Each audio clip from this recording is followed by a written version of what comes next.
My name is Marin Holloway. They threw celebrations without me, erased my name from the family documents, and told the world I had moved on. But what they really did quietly, efficiently, was take everything I had helped them build, while I wasn't looking, or rather, while they made sure I couldn't see. Until one clause, one signature they forgot to cover, turned the silence they depended on into something dangerous. Have you ever been betrayed by the people you trusted the most and had to decide if justice was worth breaking what little peace you had left? It was a Sunday in early spring when I found out about the party I had just finished inspecting, a last-minute design overhaul for a logistics client near the Georgia-South Carolina border. On my way home to Savannah, I took the scenic route past Lake Wren House, our childhood home, just to see the dogwoods in bloom. But the gravel driveway was full, balloons swayed gently from the front porch columns, and a glossy vinyl banner stretched across the front lawn, celebrating 10 years of leadership. Delaney Holloway, CEO, Holloway Freight and Parcel Co. Delaney. Not Dad, not the family, just her. I parked 2 houses down and sat still with the engine running. I wasn't angry, not yet. Mostly I was numb. The sting came slower than I expected. I wasn't invited, and worse, I wasn't surprised. Growing up, I thought loyalty would be enough, that if I worked harder, stayed out of trouble, picked up the pieces when Delaney flaked, or when Dad's temper scorched through the kitchen eventually, someone would see me. But invisibility doesn't happen by accident. Not this long. Not this completely. I drove away before anyone saw me or before I broke down. Back home in my apartment, I opened a dusty plastic storage bin I'd been meaning to sort through since last winter. It held old memories, college acceptance letters, a postcard from a high school field trip, a locket from someone I once trusted. But near the bottom, I found the hairpin, silver worn at the edges, engraved with a single letter M. My mother gave it to me on my 16th birthday.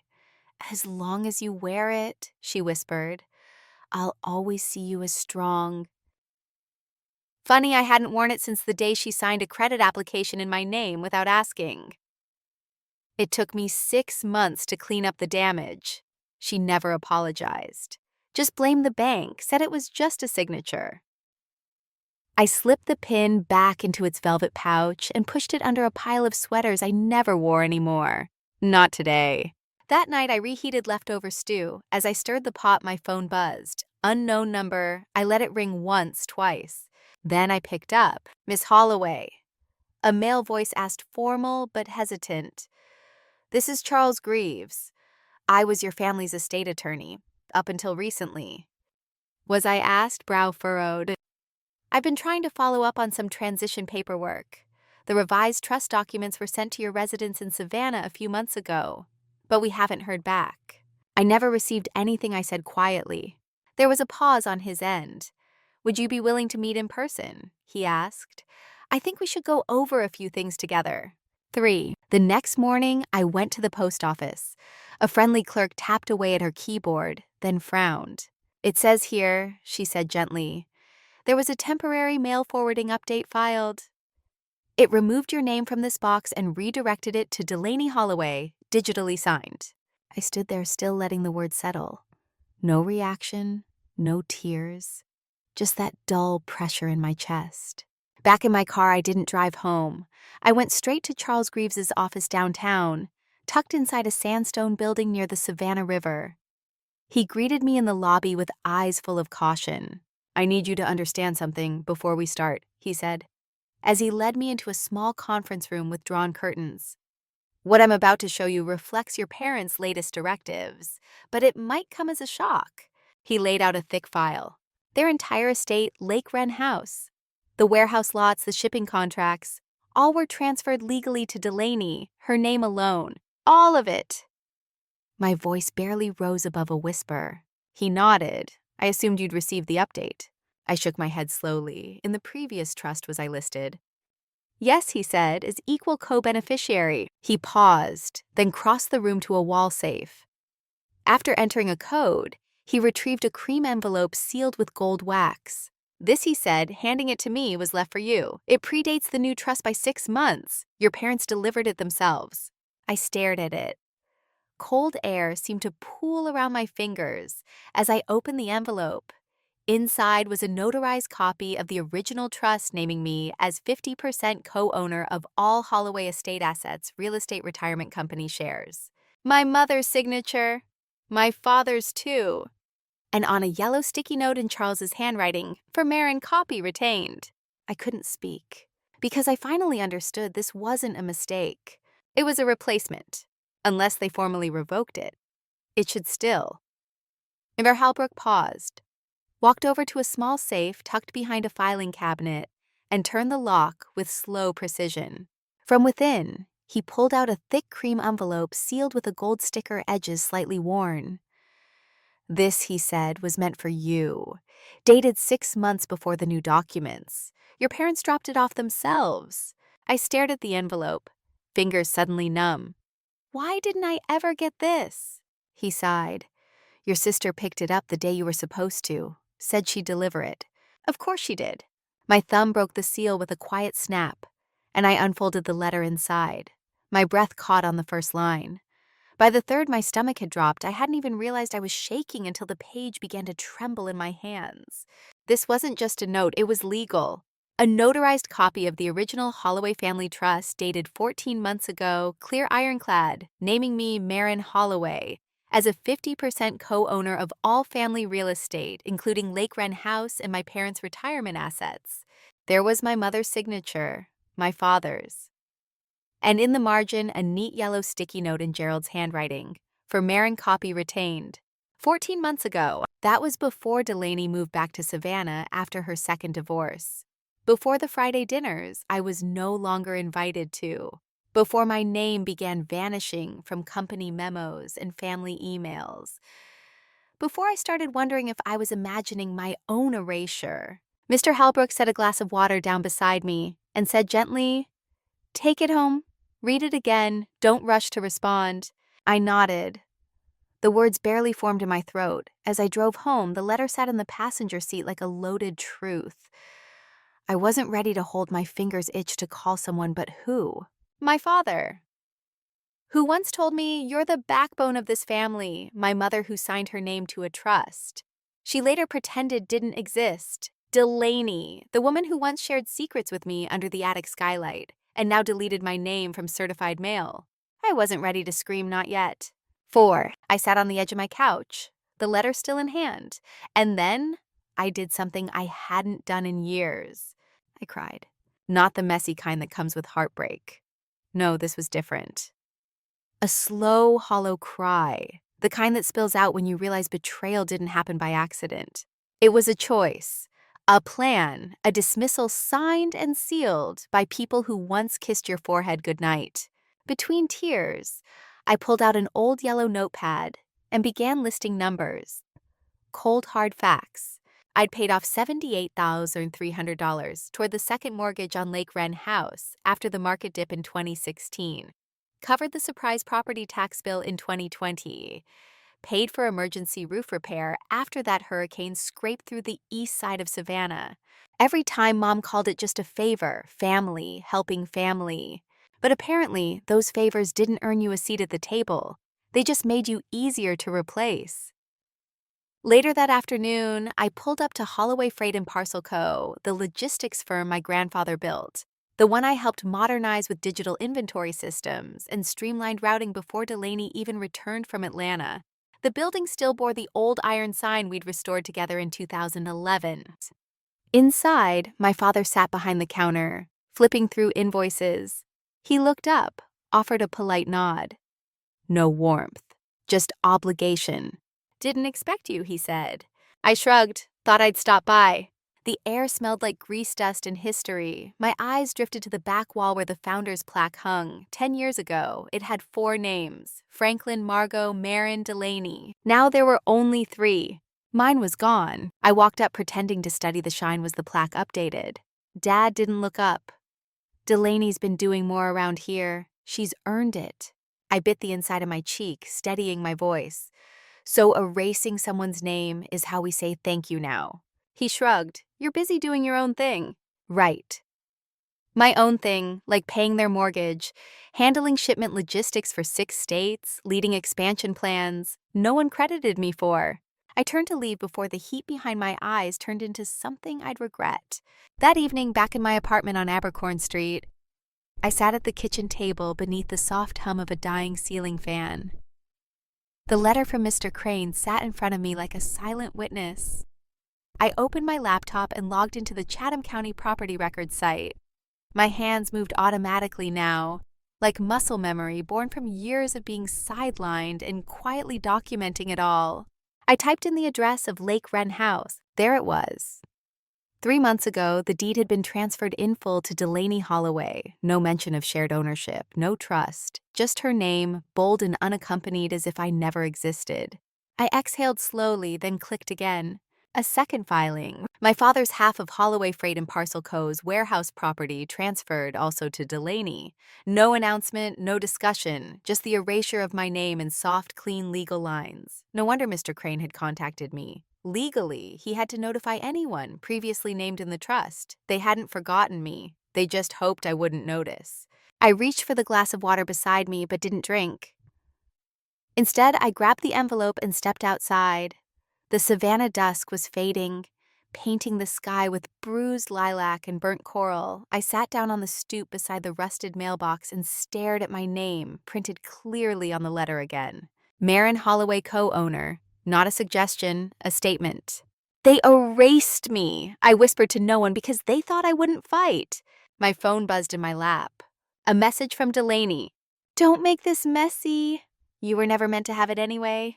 It wasn't just cruel, it was confirmation, cold, smug, deliberate, like she believed I'd quietly fade again. I stared at her words until the screen dimmed. I didn't feel angry anymore. Just still and sharp like glass. I didn't sleep that night. The papers were beside me in bed, unread again and again, even though I knew them by heart. Sometime near 4 a.m., I made a decision. Sunday morning, I didn't bother curling my hair, I didn't wear mascara, no perfume, no heirloom pearl earrings. I picked up a store-bought pecan pie and a bottle of bargain wine. No card, no care. Just enough to meet the unspoken Southern rule of never arriving empty-handed. Lake Wren House looked like something out of a magazine. Ivy-trimmed porch swept. The magnolia tree beside the gate bloomed like it didn't know betrayal. The driveway was already packed. I recognized church people, Mrs. Eberly, Pastor Ron's wife, even Delaney's old piano teacher. They smiled like they'd just seen a ghost. Maybe they had. Delaney was standing by the porch in a seafoam green dress and practiced grace. Her laugh floated above the hum of small talk, like it had been rehearsed. "Oh," she said when she saw me, eyes skating over my plain outfit, "you made it." "I did," I said, handing her the pie. Store was out of the good stuff. She accepted it with a tight-lipped smile and motioned me inside. The air smelled like garlic rolls and something artificial rose plug-ins, or maybe just nostalgia in decay. My mother was in the kitchen barking soft instructions to a girl I didn't recognize, probably another junior volunteer from the church's youth ministry. "Oh, Marin," she exclaimed when she saw me clasping her hands in performative delight. "It's so good to have both my girls here today, especially the one who stayed through it all." My stomach didn't lurch. My jaw didn't clench. I simply filed it away like I'd been doing since I was 12. Lunch was buffet style. I served myself last, avoiding eye contact. I headed for the armchair near the window, the one I'd claimed for years. But Delaney gestured toward the dining room with a syrupy smile. "We saved you a seat at the big table," she said, sweet as poison tea, "just for today," my mother added without looking up from her roast. "You've always preferred the corner, though, haven't you?" I took the seat. Not out of acceptance, out of calculation. The conversation was noise, delicate, hollow noise, church fundraisers, garden tours, retirement rumors. Until Delaney stood, glass raised like royalty. "I just wanted to thank everyone," she said, eyes glinting, for supporting the launch of the Delaney Grace Foundation for Women in Recovery. Applause, flashes of phones. My mother dabbed tears that weren't real. The startup funds. Delaney continued smoothly, came from the estate. Our parents have always believed in what I do. I'm just honored to carry the Holloway legacy forward. My hand gripped the wineglass stem so hard, it squeaked. That money, that legacy, half of it was mine. After lunch, I did what I always did. Cleared plates, habit muscle memory, invisible daughter duties. Until Dad appeared behind me near the sink. "Don't worry about it," he said, voice flat. "Delaney's got it now." Like I was an unpaid intern whose time had expired. "Of course she does," I murmured. I turned.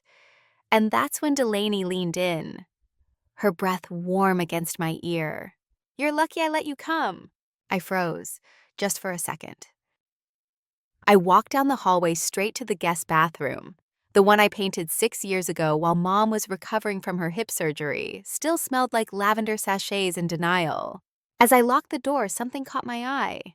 A stack of unopened bills sat in a small basket above the toilet. Habit. Maybe I flipped through them absently, then stopped. A large manila envelope, my name on the front, not to me, filed under me. Inside loan statements. A home equity line opened 6 months ago under my social security number, signed by Margot Holloway, co-signed by Delaney. I staggered back onto the toilet lid, scanned again, $140,000. Purpose emergency renovations, collateralized with the trust, my trust. I felt nauseous. The betrayal had a paper trail now. And then, underneath the documents, a photo slipped out. Me and Eli at the beach in Charleston, his arm around my shoulder, wind whipping my hair, taken right before everything fell apart. I hadn't thought of him in months. We were supposed to move in together. But then he ghosted. No closure, no fight, just gone, but taped to the back of the photo. A sticky note in Delaney's handwriting. She said you were struggling, didn't want to hold me back. I gasped, cold washed through me. They hadn't just stolen my future, they'd poisoned my past too. I didn't speak for a while, just sat across from Mr. Ledbetter in the hush of his study, while the late morning light stretched across the hardwood floor. He was still holding the forged deed like it might collapse if handled too hard. That contingency trust, he repeated. It names you as sole trustee in the event your father is medically compromised, or if there's documented fraud tied to any estate asset, which this, he tapped the paper, might be. The air felt thinner. I took a sip of the water he'd poured, my hands trembling slightly. Could it override everything? If it's intact and activated legally, yes, you'd regain authority over any properties or accounts tied to it, but you'll need evidence, real, clean, verifiable. I nodded. Then I'll get it. Before I left, Mr. Ledbetter reached into an old file cabinet behind his desk and pulled out a faded yellow envelope. "Your father asked me to keep a copy here, just in case," he said, handing it over. "I think he wanted to protect you, even if he couldn't say it out loud." I held the envelope like it might burn through my skin, thanked him, and walked out into the Georgia sun, quiet but certain. Back home, I scanned every page into a private encrypted folder, then labeled it Holloway Archive. I wasn't sure what scared me more, that this was real, or that it had been happening long before I noticed. That evening, I tried to cook. Boiled pasta, forgot the salt. Let the pot overboil and spill onto the stove. I didn't even clean it up. I sat at the table with the trust papers beside me and my laptop open to an old credit monitoring account. Something had been nudging at me ever since I saw the deed, and I'd learned to trust the things that didn't let me sleep. I typed in my social security number, entered my birthday, and there it was. A loan taken out 2 years ago under my name. A business line of credit secured with family property as collateral. The lender, First Georgian Community Bank, co-signed by Margot Holloway. My mother. A chill gripped my spine. I clicked through the fine print. The signature was mine, but it wasn't my writing. I'd never seen this application, never authorized it. The amount? $125,000, drawn in increments over 2 years. Mostly around the time Holloway Freight went through its supposed renovation expansion after Delaney came back. I covered my mouth with both hands, trying to stop the scream that was clawing up my throat. Not just betrayal, this was identity fraud. I printed the documents, made 3 copies, labeled each one, "Debt Forged Hidden," And still, it wasn't the worst part. I needed air. I stepped outside and sat on the porch staring into the dark, and that's when I thought about him. Liam. The man I used to love before everything soured without warning. He'd been the only person who saw me clearly, who believed in my ideas when even my family didn't. We'd started sketching out business plans, looking at rental properties, dreaming of building something of our own. Until one night he just left. Sent a 2-line message saying he was sorry, but he couldn't handle the tension with my family. No fight, no closure. Back then I blamed him. But a few months ago, by accident, I'd bumped into his cousin at a city fundraiser. She'd looked surprised when I mentioned the breakup, and even more confused when I told her what Liam had said. That's not what he told us, she'd said. Your mother called him. Said you were moving away, that you'd accepted a job in Atlanta and were cutting ties. I hadn't moved. I never even applied for that job. That memory slammed back now like a freight train. My family had sabotaged it. My mother, maybe Delaney too. They hadn't just erased me from legal papers. They'd erased me from love. I stood up and went back inside, fury settling into something quieter, colder, strategic. This wasn't just a betrayal, it was a system. And I was done playing along. Tomorrow, I would call a handwriting analyst and a notary specialist. And maybe, just maybe, I'd send Liam a message. Not to start over, just to reclaim my name from every lie they'd wrapped it in. But tonight, I lit a single candle, laid out the forged deed, the fraudulent loan, and the trust clause beside each other like puzzle pieces ready to lock.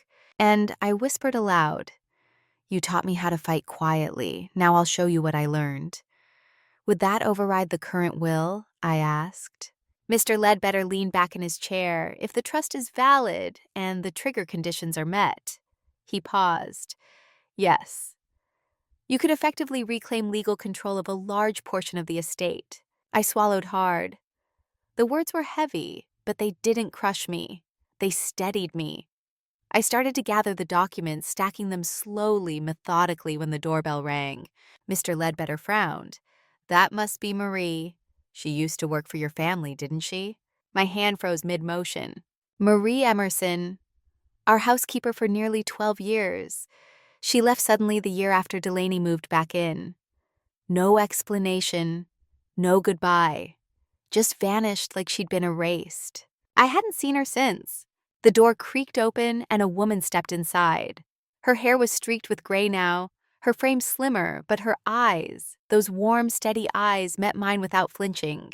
"Marin," she said softly, "I wasn't sure if I should come, but when Mr. Ledbetter told me what this was about, I couldn't stay silent anymore." I stood slowly, every muscle tense. "What do you mean?" Marie walked toward the desk, her purse clutched tightly against her body. "Your mother asked me to witness a signature once. She told me it was a routine update to the deed, said your father was out of town but approved it." She reached into her bag and pulled out an envelope. It didn't sit right with me, so I made a copy. I didn't understand what it was back then. But when I heard about the trust and the signatures, I went back and checked. Mr. Ledbetter opened the envelope carefully. His eyes scanned the page, then narrowed. "This is the quitclaim deed to Lake Wren House," he murmured. "The signature line, it's notarized by a remote agent, but Marie's name is logged as witness." Marie looked at me, her voice trembling. "Your mom told me you'd signed off, that you didn't care about the house, but then she shredded a second version, one that had your name on it." My chest burned. She lied to both of us. Marie nodded. "I kept the copy in a drawer for years. I didn't want to believe she'd do something so cruel. But then I saw Delaney's fundraiser in the paper, how she was calling herself the legacy of Holloway Freight, and I knew I couldn't stay quiet. A witness, a document, a crack in their carefully constructed facade. Mr. Ledbetter folded the paper and looked at me. "This changes everything." I felt breath return to my body, cold, but clean. Can Marie testify? "She can," he said, "and she should." Marie placed a hand over mine. "I loved your grandfather. He used to say, 'Marin's the quiet fire, she'll burn when she's ready.'" Her voice thickened.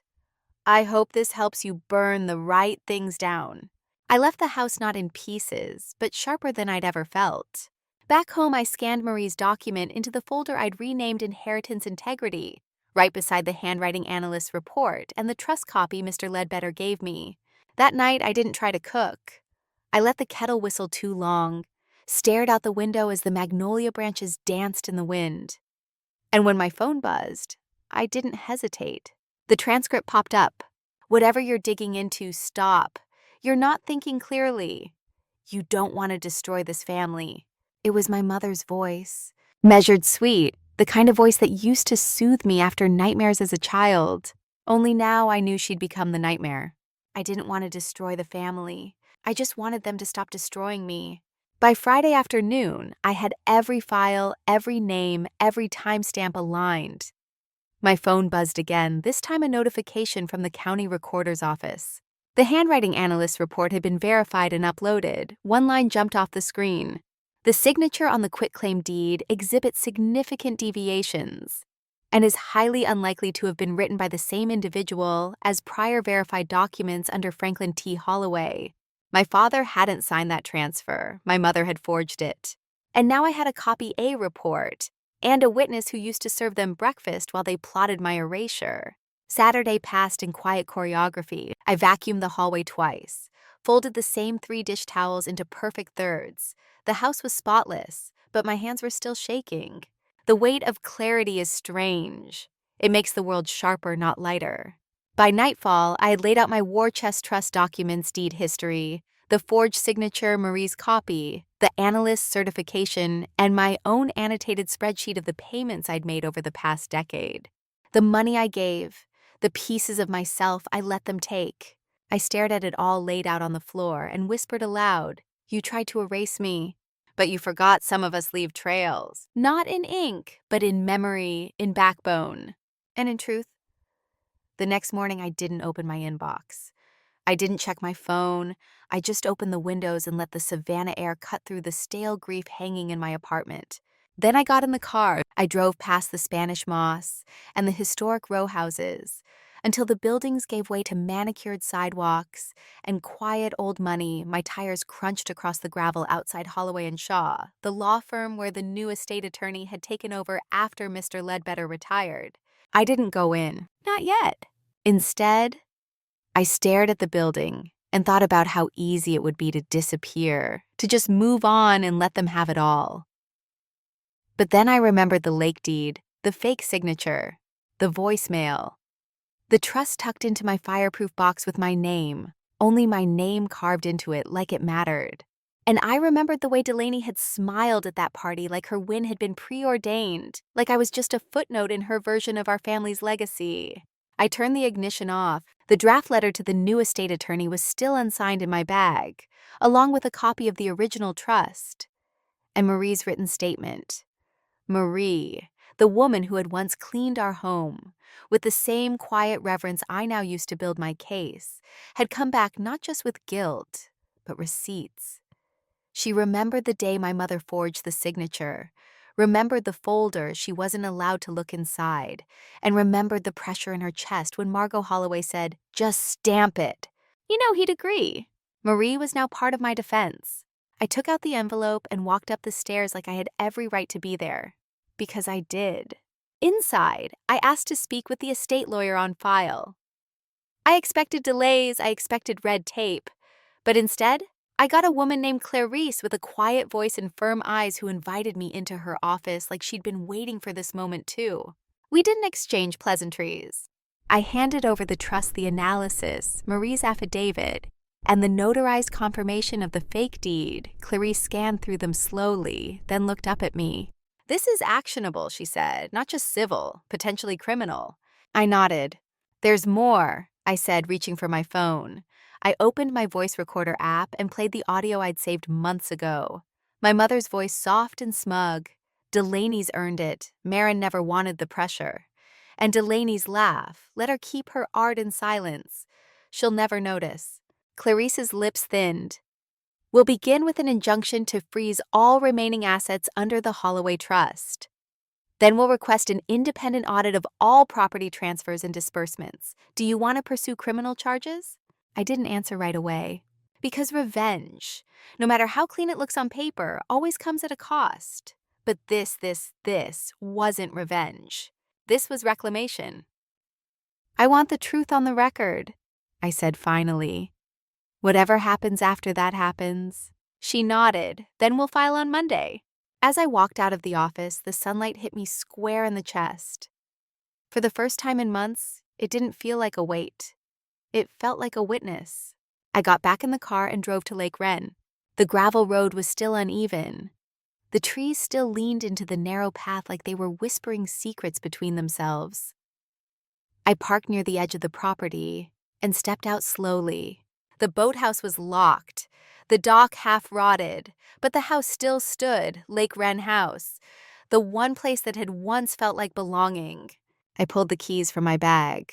My father had given them to me after my college graduation, pressed them into my hand and said, "One day this will be yours. You'll know what to do with it." I hadn't understood what he meant back then. Now I did. I unlocked the front door. The scent of cedar and dust rushed out like an old memory. I stepped inside and placed the envelope from Clarice on the kitchen table, then sat down across from it. This time I wasn't documenting someone else's choices. I was making my own. I walked to the bookshelf like I was just tidying up a memory. My fingers brushed the photo frame's edge. There we were, Mom, Dad, Delaney, just them. Except I remembered the moment too clearly to accept that lie.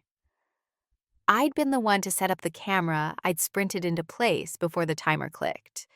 But now in the frame, I was erased, cropped out like a shadow that didn't match the lighting. I turned to them. That photo I said is doctored. Delaney opened her mouth to speak, but I raised a hand. Save it! No one moved. No one blinked. I slid the photo out of the frame, flipped it over, and there it was. The original folded neatly behind the fake. There I was laughing, arms slung around Dad's shoulder, eyes lit by the sun. "You didn't just rewrite the will," I said, laying the real photo face up on the table. "You rewrote the family album." No one tried to stop me when I picked up my case and walked out. The breeze outside was cool and tasted like sea salt and change. I didn't look back. That evening, I drove to the edge of town and parked near the marsh where I used to sit as a teenager. The horizon melted into Lake Wren's glassy reflection. That lake had once felt like a sanctuary. Now it looked like a battleground. I sat with the folder in my lap, the documents inside, humming like voltage against my skin. My phone buzzed again. A voicemail from Delaney. "Marin, you need to stop this. You think you're proving something, but all you're doing is making yourself the outsider again. No one ever chose you, and that's not going to change now." The words weren't a surprise, but this time I didn't let them pierce me. I played it again and again, then I saved it. Another piece of evidence. I got back into the car and pulled up my email. I hadn't meant to send it tonight, but my fingers moved before I could second guess. The letter to Holloway Freight's Board of Directors. Subject line, "Internal estate interference pending legal review." Attachment timeline of transactions, notarized documents, the fake notary registry, Marie's affidavit, and Norell's letter of intent. I hit send, and the air inside the car felt cleaner, lighter like the first inhale after a long dive. Back home, I opened my closet and reached for the top shelf. The navy blazer I'd worn during my first public presentation at the logistics conference still hung there. I pressed my fingers into the lapel, remembering how it had once made me feel credible. Real. Tomorrow it will again. I laid out my clothes, then sat on the edge of the bed and scrolled through old voicemails. One from Josh caught my eye. He'd left it the week before he moved to Vermont the last time we spoke. "I wish I knew what happened. Mar, I wanted to build something with you, but your mom said you were moving to Seattle and that you'd never settle for someone like me." I didn't want to be a burden. I hadn't moved. I hadn't even known he'd called. Tears rose hot and furious, but I pushed them back. My mother's voice echoed in my head, the same syrupy cadence she always used when she was planting a lie. "He wasn't serious about you, darling. It would have ended messily." Another theft. Another truth bent out of shape before it had a chance to become mine. I saved the voicemail. The next morning, I stood in front of the mirror in the blazer, lips firm, eyes steady. The sun poured through the curtains and landed squarely on my desk, where a single origami crane sat. Papa's symbol, his voice in paper, reminding me who I was before they tried to unwrite me.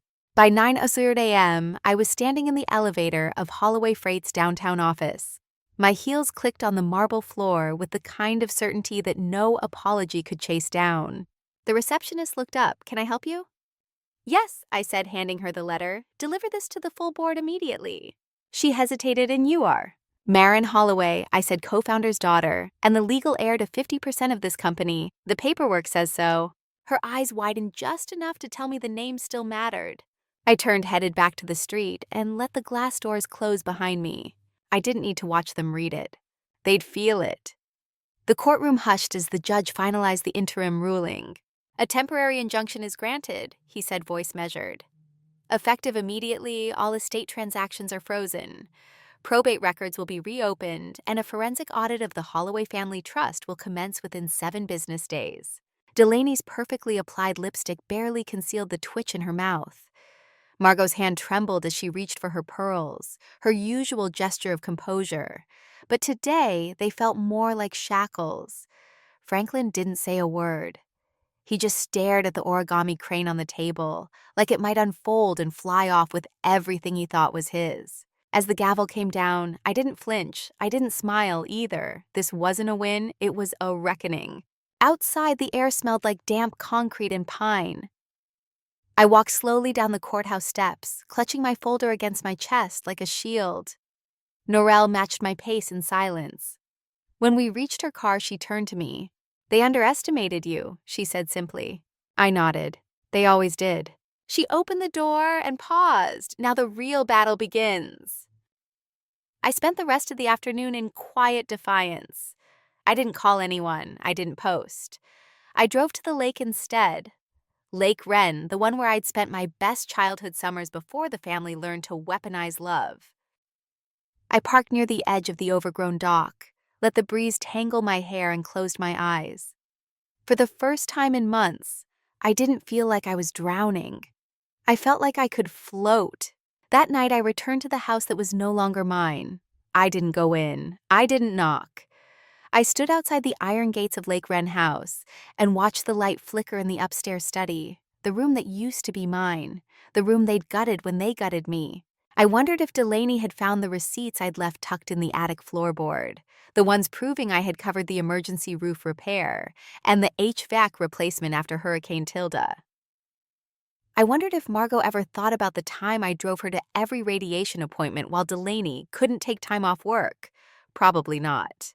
The next morning, news spread quietly but fast. Whispers in town, a line in the Savannah Daily Chronicle, interim injunction granted in Holloway family estate dispute. And then the letters started arriving.